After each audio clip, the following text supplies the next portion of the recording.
अस्सलाम वालेकुम दोस्तों, पाकिस्तान की मशहूर और मरूफ अदाकारा शादी के बंधन में बंध चुकी है। सानिया ने अपने इंस्टा पर अपनी शादी की तस्वीरें शेयर की, जिसमें वो इंतहाई खूबसूरत लग रही हैं। साथ में उसके शोहर को देखकर आप हैरान रह जाएंगे। सानिया की शादी की तस्वीरों ने उनके मदाहों के दिल जीत लिए। ये खबर उनके मदाहों के लिए बड़ी खबर है। कई मदाहों के दिल टूटे और कई मदाहों ने खुशी का इजहार किया। सानिया ने अपने कैरियर का आगाज़ 2011 में किया और बहुत ही कम वक्त में अपनी लाजवाब अदाकारी से अवाम के दिल जीत लिए। सानिया ने एक्टिंग के साथ साथ मॉडलिंग और होस्टिंग भी की है। सानिया 31 साल की हैं और लाहौर में पैदा हुई।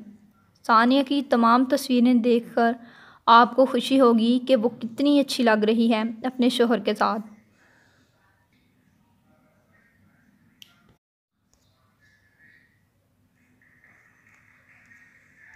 दोस्तों, उम्मीद करती हूँ कि आपको आज की वीडियो अच्छी लगी होगी।